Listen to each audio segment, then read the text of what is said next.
Welcome, friends, and thank you for joining us today. This is the D4 Tabletop Creative Conference panel, Not All Fun and Games, Starting Your Own Publishing Company. I'm your moderator, Ruel Gaviola. I'm so happy to be here today. I'm joined by four amazing guests. They'll be sharing stories about starting their own publishing companies. I'm going to do a quick intro real quick here.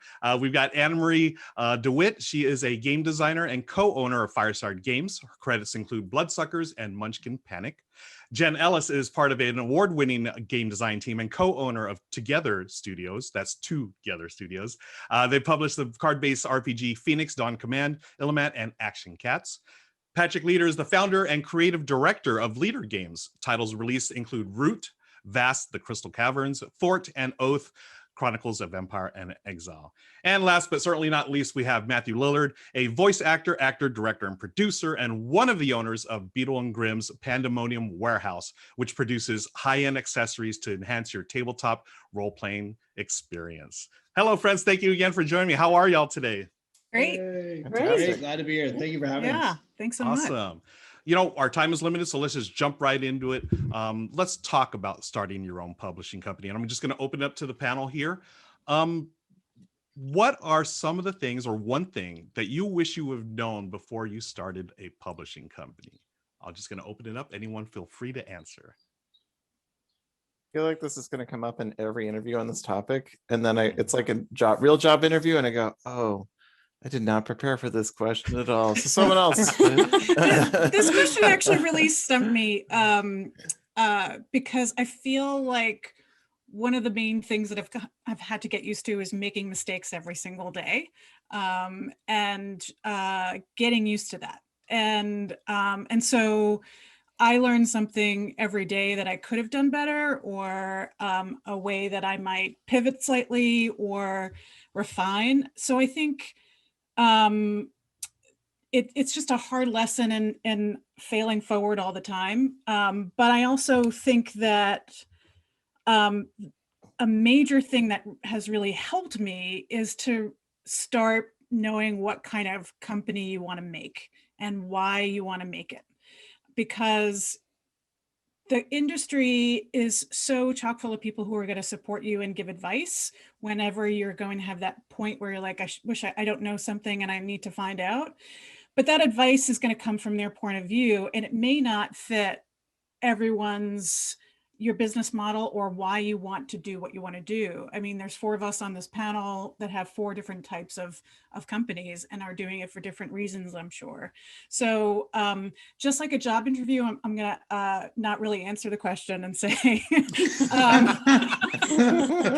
it sounded great. You're hired. Yeah, you have the job. And say that there's a lot of stuff I wish I knew all the time. And there's not just one thing, and just getting used to, I mean, all of us are probably like those super, people who we have an entrepreneurial spirit, we dig deep, we are doing this because of passion, we're detail oriented, we have some sort of business acumen, and we want to achieve, but we're just doing things that it's changing all the time, and we're trying to do something that's, all of us I think are trying to do something really big and beautiful on smaller budgets than we would probably like, and that means that there's going to be things that happen. And so just understanding and kind of embracing that, and knowing the types of questions and to ask when someone's available to help you, and kind of checking that against what you're trying to do and why you're doing it. Yeah, I'll just jump in and say, we're not a publishing company. We're five guys in the middle of a midlife crisis, sort of, we're burned out with our normal jobs. I actually like my normal job. I'm on a show right now called Good Girls, and I sort of love my job. But the guys I played, D&D with since we were 21, we're all in our 50s. We just sort of reached a point to change our lives. And so we created a company built exclusively on stuff that turns us on.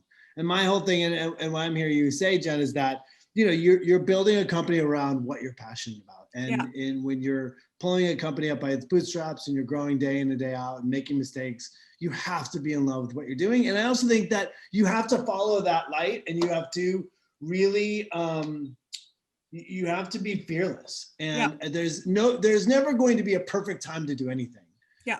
You know, so my thing is that find something you love, chase it, and jump all in with reckless abandonment. Yeah, I mean, one of the reasons why I started Twogether Studios is I married a game designer, and I'm a designer. I was, you know, doing product design and other developmental work, and so we knew we wanted to do something together, and our goal is always we want to make beautiful things we're proud of together and that we're really excited about.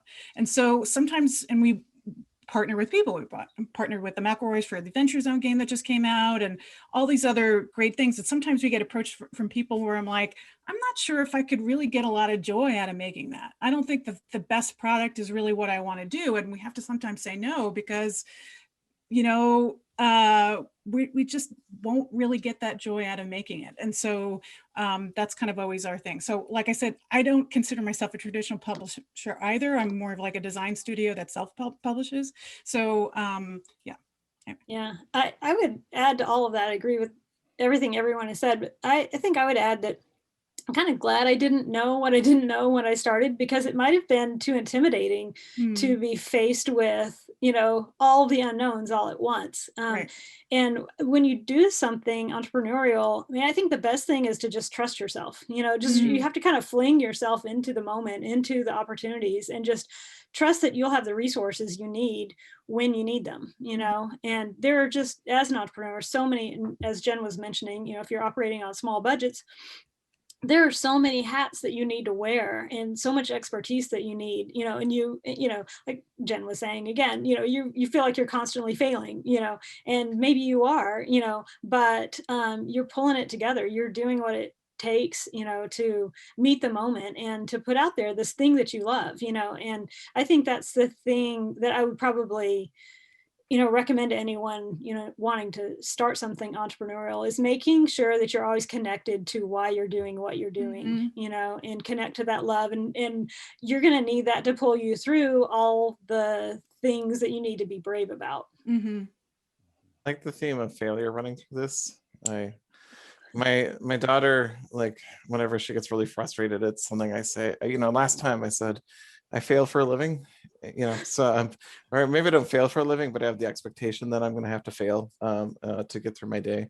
And you just gotta put up with it and get past it. So it's funny. I see it in acting all the time. Young actors, I teach a lot, and there's this real need to be perfect. There's a real need out there to do it right. And I just want to articulate as best I can that there is no right. There's just the next step. And you're going to make those mistakes. You're going to win. You're going to have these moments of winning too. And so, you know, you just have to know that it's okay to not be perfect. And, you know, I think that that's hard for a lot of people coming up.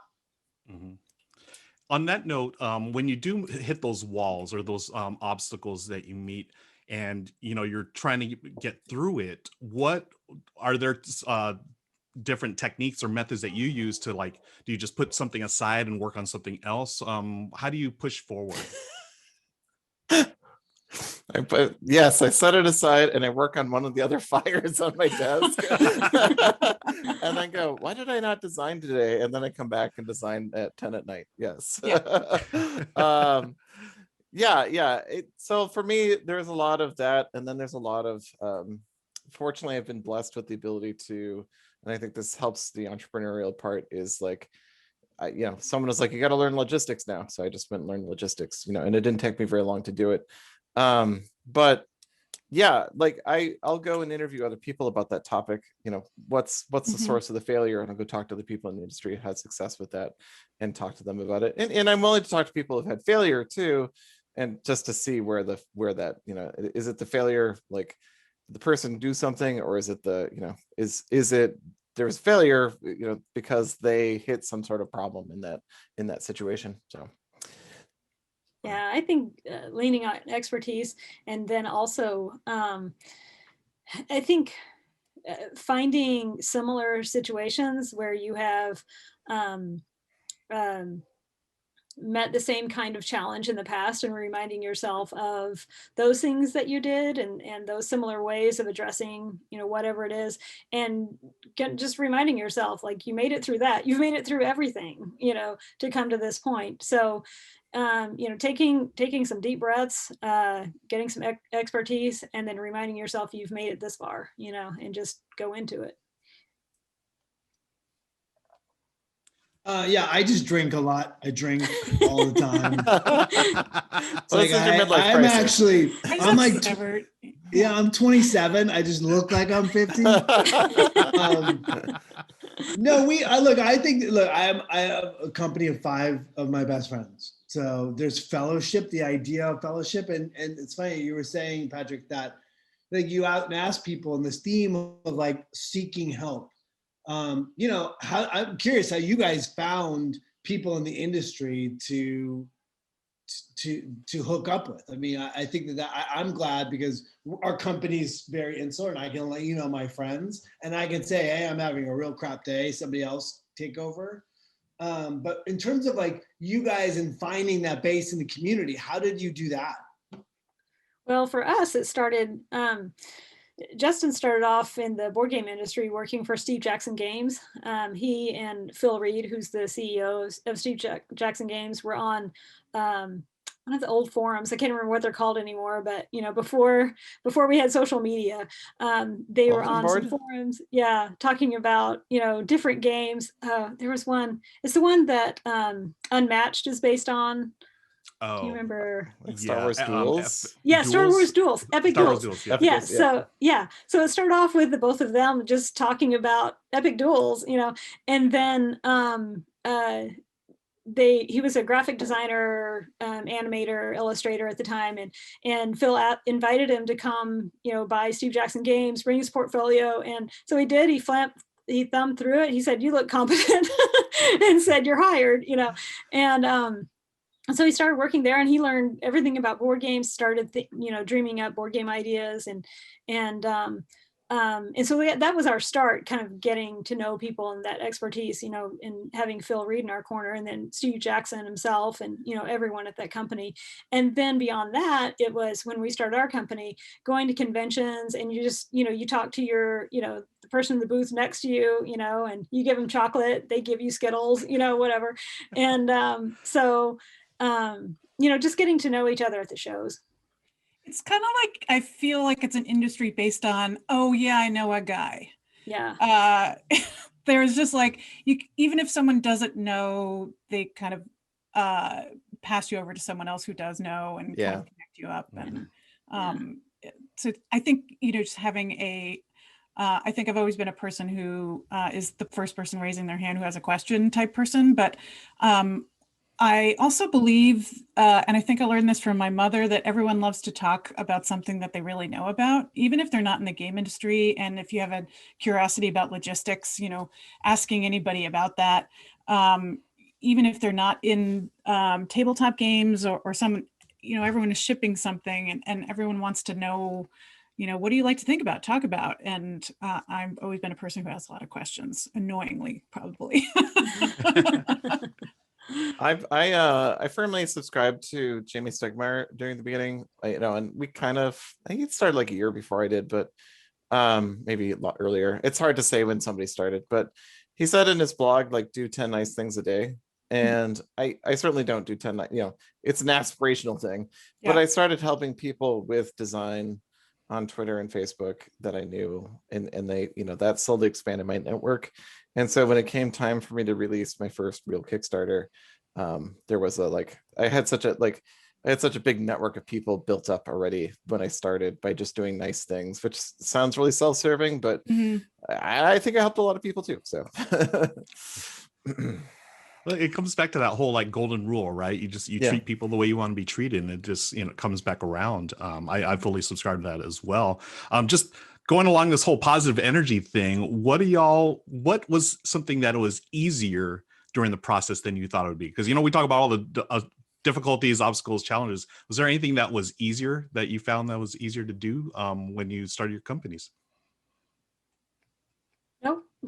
No. When we get there, when I find it, I will write Shipping for you an definite, email. for sure. Shipping, fulfillment, importing, all those things are so easy. I don't know. particularly right International now. insurance. Particularly in the last 12 months, I don't, Yeah. Returns, Yeah. PayPal, Spotify. Yeah. Oh, yeah. Easy. For me, it I don't know. was. Oh, go ahead. No, I was just about to say, look, I feel like we had an idea that we were really stoked about, that we believed in, that we sort of jumped in with energy, time, money, and passion. And what I was surprised at is that we got the response that you would dream of, right? I mean, I'll never forget that before we even launched our first box, somebody on Reddit said, this thing is the biggest ripoff ever. And we basically, just so everyone knows, we sell a $500 exclusive numbered edition of a D&D release. So you do not need our box to ever play a Dungeons and Dragons game. That is not what we're saying. But if you don't have time and energy, we try to put everything in this box to improve your gaming experience. And right off the bat, people are like, this is a ripoff. This Matthew Lillard dude is trying to take our money. And we were like over our skis. We made no money on our first box because we were throwing money at fixing all of our problems. And then when it landed, we got the reception that we had dreamed of. And so I think that for us, the only thing that's been easier than I expected is to convince the community that our heart and intention's in the right place, and that what we're building is based on somebody else having a great time. And that's where our company sort of is that's our true north. Does this make your game experience better? And, and can we put it into a box that people that can afford? Mm-hmm. How long did that? How long did you see it, Matt, going from, this is a ripoff to, oh, wow, I want to support this? Like, was it? Yeah, the first box, when it landed, I mean, when you open the box and it's chock full of all these things that, metal jewelry pieces and, scrolls and all this stuff. When you open it, it's sort of like this, somebody explained, it's like Christmas morning for an adult, because you're opening stuff and you don't know what's going to come out next. And it's an exciting experience. And that's sort of been where we've been at, touch wood, because I think that can change.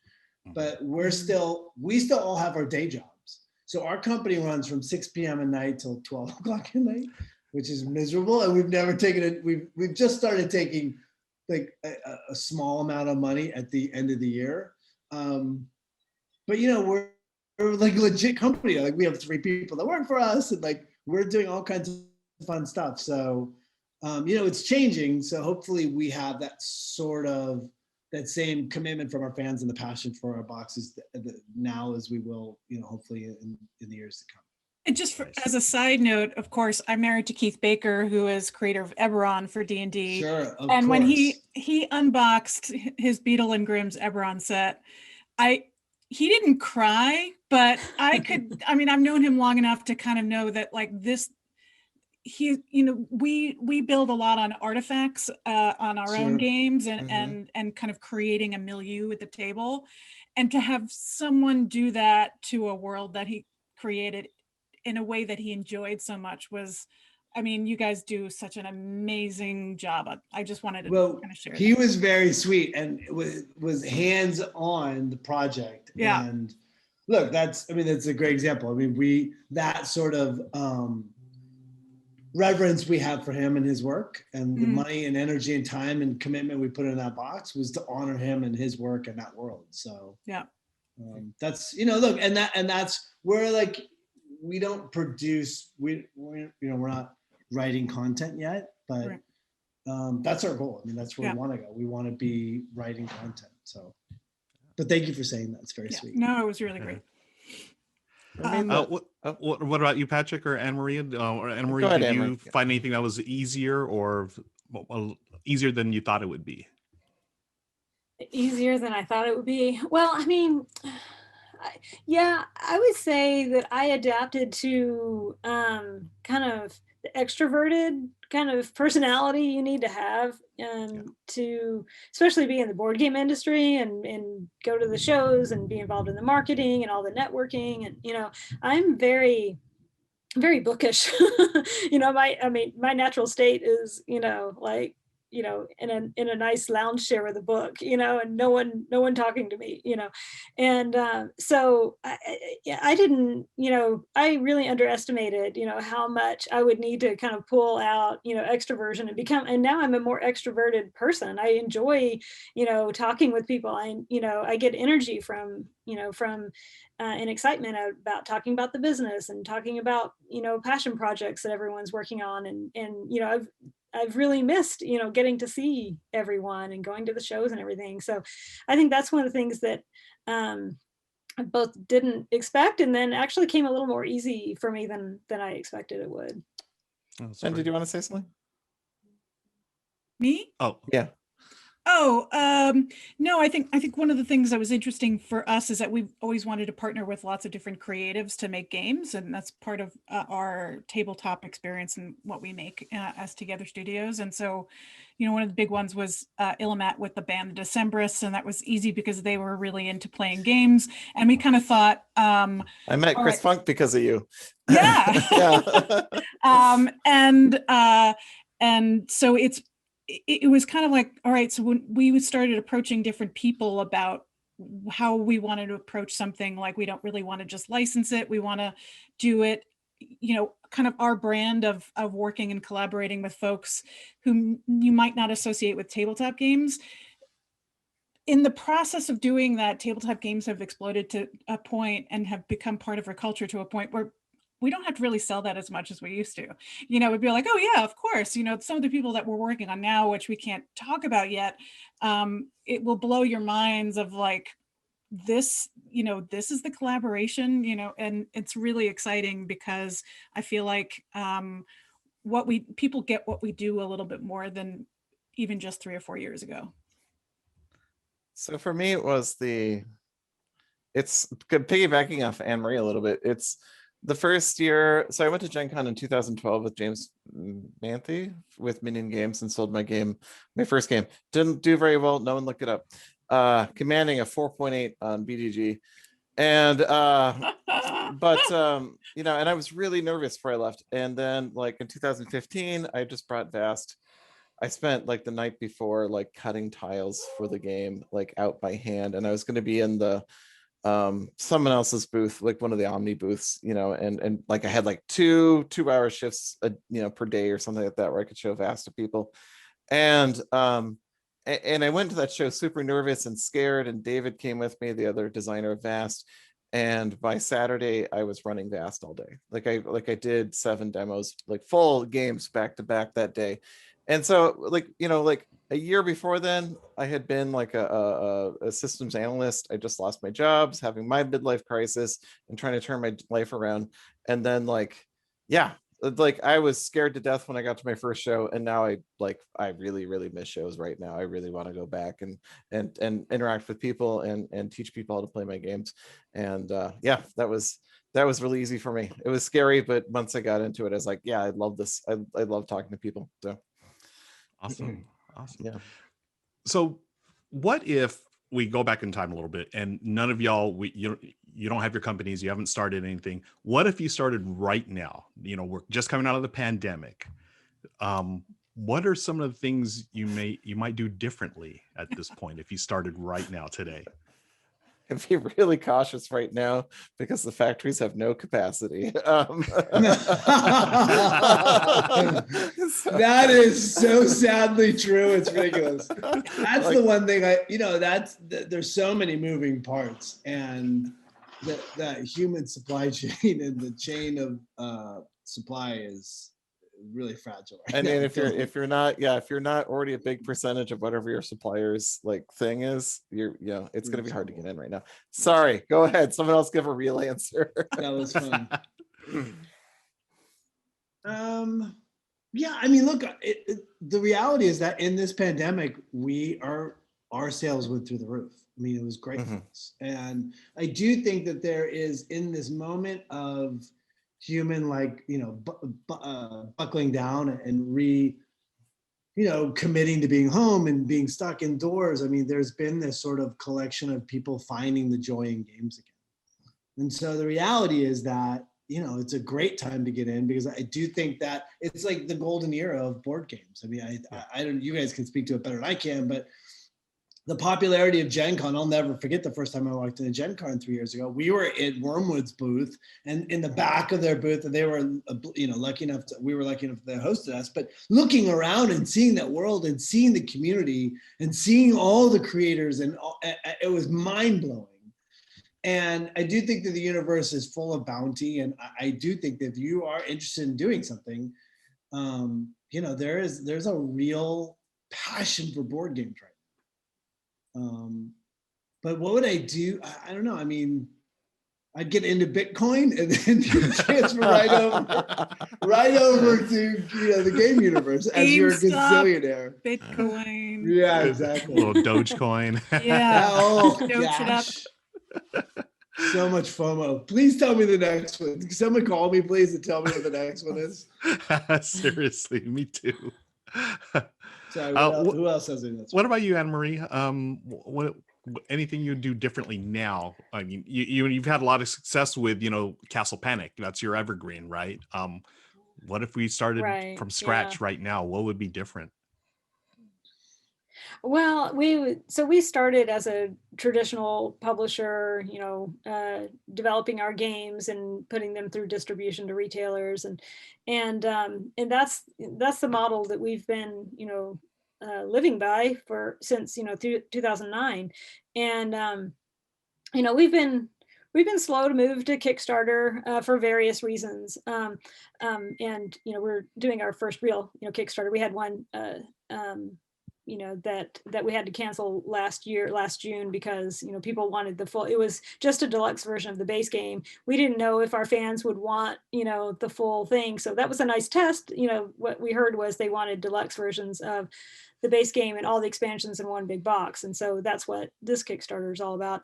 And so we're just now really getting into Kickstarter and getting used to all of its rhythms, and we hired Off-Duty Ninja to help us. They've done so many Kickstarters, and they're helping us, with a lot of the ins and outs, because the marketing is very different for a Kickstarter than traditional.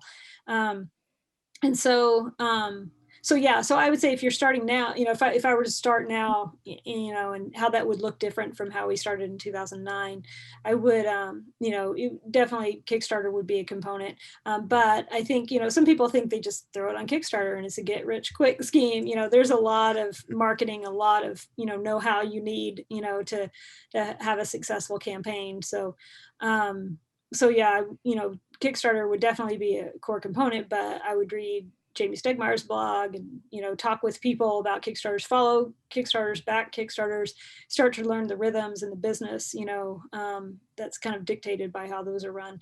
And that would start off as a core component for me, Mm-hmm.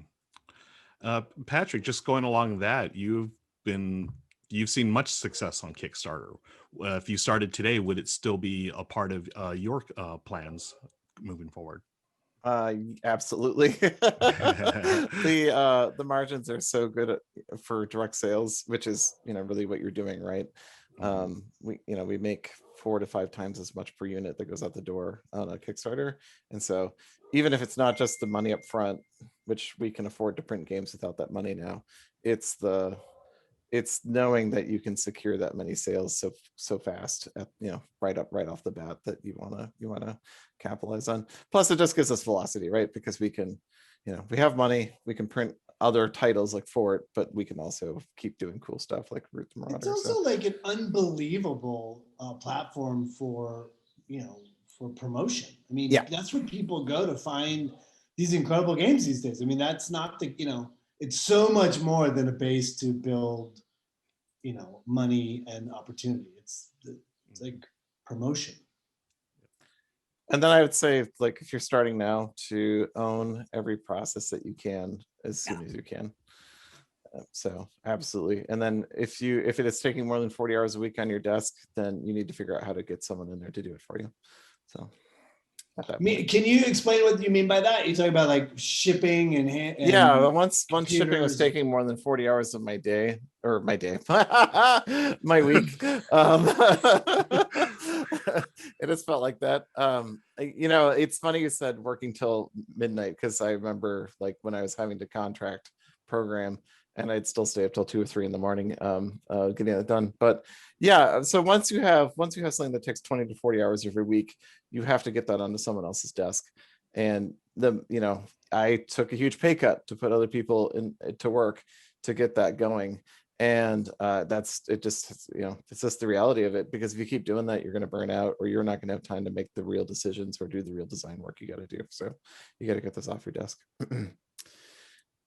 One very specific would have done differently is we did a pre-order for the McElroy's Adventure Zone game that just came out, but instead of a Kickstarter. And it was super successful. We had about 15,000 pre-orders for that. Wow. And of course, no one knows about it because it wasn't a Kickstarter. So it was just a pre-order that we did. But when you do pre-orders through PayPal and you accept PayPal gets flagged and says, but you're not shipping this now. They will hold your money, and they hold all of our PayPal money for direct sales for a year and a half. So, oh no, yeah, this happened to me. Yeah. Also, and I wish I would have known you were doing it, because I would have told you. Would have slapped PayPal out of your hands. Yeah, no. So this is what I will tell everyone, is that if you're going to do a pre-order for anything outside of Kickstarter, although PayPal is just such a great thing for consumers, and it's a differential for Kickstarter, it is not very good for you, and you will not get paid for a very long time. And it will take months and months and months of action to do it. So just boo. Yeah. Is it out now? Yes, it's out now. So we fulfilled the Kickstarter in January and February, but we're releasing it this summer because it's a game you need to be in front of people for. So sure. So, well, congratulations. Yeah, I lost $45,000 that way, and it was basically all the profit from the first Vast Kickstarter. Yeah, and it was the money I was saving to like do the reorder, and I had spent all my other pools of money, and then there was that PayPal money. I was like, I can go to the factory with this money. And then one Sunday morning, I got this letter, we're going to hold this for 6 months. And I was like, yeah. No, they said they were going to hold it until we made $10 million in sales. And I was like, What? Wow. That's some that's gangster. Yeah. Gangster. Well, Like, that's like, it ain't your money. That is not your money. My favorite thing is that everyone in the industry knows that Keith Baker, my partner in crime, my partner in life, and a great game designer, he was in charge of that task of doing that. And he comes from a family of lawyers, and it was like the first time that he ever sounded like it. It was amazing on the phone to hear him. Every day. Sexy. It was very sexy. Very sexy. I was like, the inside sexy game. Get it. Go on. Give them that legalese, baby. I worked at a public defender at the time, and no one noticed me yelling on my phone, because public defenders will yell at their clients because they kind of have to toughen them up for court. Yeah. And I was just screaming at the PayPal people, like, to get my money out of it, which I feel terrible about now, but it was pretty bad. Yeah. This is really interesting, because this is a perfect segue for, I was going to ask y'all, what are some of the skills that you use from your non-gaming lives in order to run your gaming publishing companies? And, we just talked a little bit about that here, but is there anything else that you'd like to share as far as taking, maybe Matt from the entertainment industry? Like, yeah, I mean, look, it's every one of us is the spokesperson, right? I mean, we're standing in front of the person walking around the floor of any con, to the person to your right and left at any con, doing any interview. Like, we're the ones that are the mouthpiece for the game. And look, I mean, that's what I've done my whole life. So that's not really surprising. I mean, I think that, look, the idea of pitching and coming up with an idea and sort of following a vision is like, and a dream. That's, I think, the biggest part of I have no problem sort of jumping off a cliff and saying, let's do this, even though it may not be the best financial sense, because I'm like, it doesn't matter, it will work. And that's sort of like, I have 5 pragmatic partners, and I am the one going, let's go. So last night we finally had a meeting in front of, face to face, and we got in a very heated argument. And I'm like, you guys are totally wrong. And the more I argued, the more they hated me. And but I think that's it. I mean, to be able to stand behind your product, have passion and have a point of view and believe in it, so that other people around you believe in it is Nice. huge for me. And Patrick, you were just talking about working in public defender. In that office, anything else from that world that you bring over to? I actually wasn't in the law. I was contracting as a tech for them. Oh, okay. And I was just picking up contracts while I was bouncing between trying to finish up Vast, and then I was like, oh, amount of money, I gotta contract again. So my previous life was as a business analyst for like 16 years, and for me that is all about taking like how you present information and how people work and making it like more efficient and faster, and not in a negative way, like I have to squeeze more out of people, but like making their lives better by taking the grueling parts of their job away. And so that's always been really, I think that's always been really valuable for me, is setting up the company, knowing who to put where, and how to get the most out of them. So awesome. Jenn? Yeah. I have a really, really strange educational and work background, but I studied to be an art therapist. So I have an art degree and studied to be a therapist. And I started summer camps after that with people with disabilities and worked a lot with people in trauma. And then I flipped that table and I went into tech. And so I did that for most of my professional life and did product development and software development and how to get to your products to market faster and software development lifecycle and copying code to reuse. And Patrick is like, yeah, everyone does that. So no, not everyone. And all these things just required like taking a big idea and bringing it down into smaller chunks and how to do it. And all of it required me to kind of be in a box. And so I really love that I don't really have to do that, that I can be creative. I can think from an analytical perspective. There's a lot that I can be in this job for me. And then I really like that. It kind of takes all the different parts of me. And I like that. Amazing. And finally, Anne-Marie, do you have any experiences like that? Yeah, so my background is in educational publishing. And so there's kind of 2 distinct phases of that. There's conceptualization. So that's when you're kind of thinking up these products and you're having to weave together like state standards, national standards, popular pedagogy, classroom norms, and you have all these different things and you're trying to like thread them all together and make them a coherent program, and a system, and how much group work is there, individual, how much supported practice, assessment, how does that fit in, so there are all these like little puzzle pieces in putting together an educational program. And so that was easily applicable to board game design and looking at all the different threads and how I want to weave things together and how we're and then I also have I have an MFA in creative writing, so it was also like, what story am I telling, and so that really applies a lot to kind of where are the tensions, what's the drive, what's the push, and how does this game feel as it progresses, that sort of thing.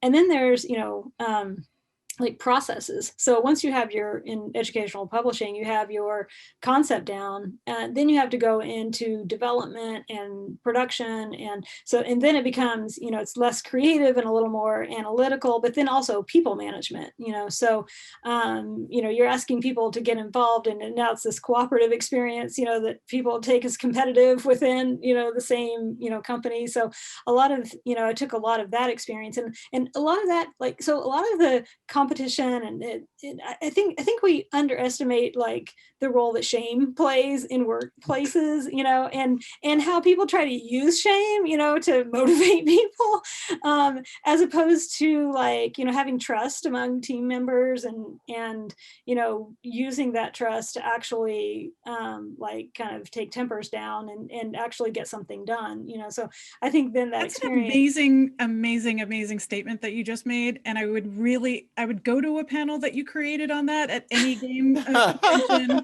I would be on that panel just to listen to you to talk more about that. And so I just wanted to interject and say that. Okay. Thanks, Jen. I'll do that.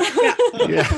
I thought a lot about it because, I mean, we're all just trying to do our best, you know. We wouldn't be where we are if we didn't want to be there, you know. And we're trying to do the best we can, everyone, you know, at any moment. And the best they can is like so affected by how much trust you feel with someone else, you know. And the more you can trust, you know, like you know, in Slack, are you slacking within the group project to call out the project manager about why don't you have the schedule together, you know, or they made a mistake, and you know, or are you private messaging them on Slack to say like, oh, I really hate to tell you this, but you know, like you used the wrong, you know, the original batching, you know, list, and now, you know, it's actually this one, you know. And are you helping them save face, you know, to everyone else, you know?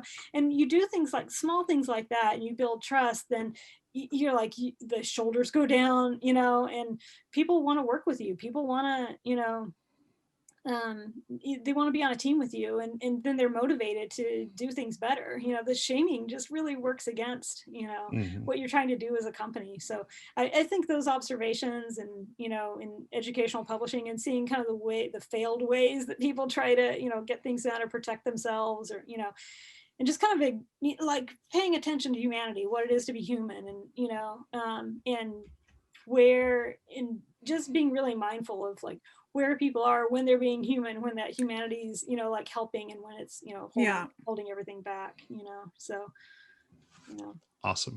That is, I can think of no better way to end this panel than on that note. Thank you, Anne-Marie. That was amazing. Friends, we are all out of time. I want to thank everyone at D4 and Comic-Con for tuning in. Thank you for joining us on this panel on how to start your own publishing company. Let's go around. I'm going to let our guests talk a little bit about themselves, either give words of wisdom or just something you're working on currently, and maybe where people can find you on the socials. Let's start with Jen. Well, everyone go to theadventurezonegame.com so you can see all of our games there. We have a shop, and the latest is a storytelling game. It's really great for people who are just starting out in RPGs, or if you want a light night, it doesn't require any DM. I am going to be plugging my stuff. Sorry, it's just I gotta sell stuff. It's all good. How dare you? How dare I? And you can sign up for our newsletter, and you can follow us on all the socials as well. Our company is Twogether Studios, TWOGETHER, so TWOgether. And we hope to see you at shows in the future. Awesome. Thank you, Jen. Patrick.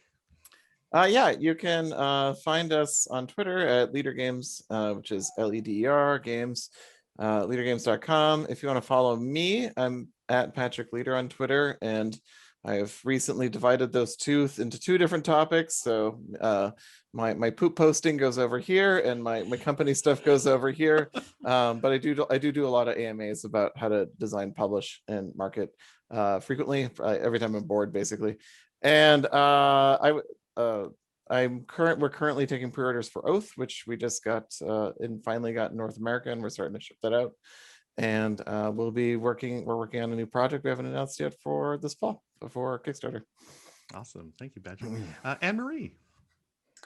Well, you can find us at firesidegames.com. That's Fireside Games. I like totally botched our own name, but firesidegames.com. And we're on Facebook. We're most active on Facebook. We do some on Twitter, Instagram, and we're just getting into TikTok. We're having a blast with TikTok. So you can find us there. You know, we have a current campaign with Kickstarter for Castle Panic Deluxe Collection. It may, by the time this airs, it may be over, you know, but that's our big project that we're working on right now. Awesome. Thank you. It's funny. The whole TikTok thing, I'm a little older as well. I'm still trying to figure out. I call it click clock because I have no idea what's going on with it. So one of these days, hopefully, we'll figure it out. It's so much Those fun. damn kids. It's Those so kids much and their fun. technologies, right? We set up And our finally, dog to play D&D on it. It's great. It's fun. Nice. And finally, Matt. Yeah, my name is Matthew Lillard. I'm currently on a TV show called Good Girls on NBC and Netflix. Yay. Hopefully it comes back. We're on the bubble. And then I'm on all social media as Matthew Lillard, except for Facebook, which I don't really engage with. And then I'm at beadleandgrimms.com. We just launched our Van Richten's Guide to Ravenloft box, and our Curse of Strahd went to second edition. So that's back in the store. And we have 2 huge announcements coming up that should change and expand the company forever. So we're excited about those in the new year. And thank you so much for having the 4 of us. You guys, thank you for letting me listen to you. I feel like you guys are really doing it and I'm just pretending. But it was awesome to listen to you and listen to your words of wisdom. So thank you for inspiring me. Yes. Thank you all again. I appreciate it. And folks, that'll be it for the panel. My name is Ruel Gaviola. You can find me on the Good Time Society. I'm a co-host with Becca Scott. We do a show called Good Looking Kickstarters. And I also stream board games all the time over on my Twitch channel at Ruel Gaviola. On behalf of all of our guests here, thank you, D4. Thank you, Comic Con. Have a great day. Bye now. Hey, Ruel. Thank you. Thank you.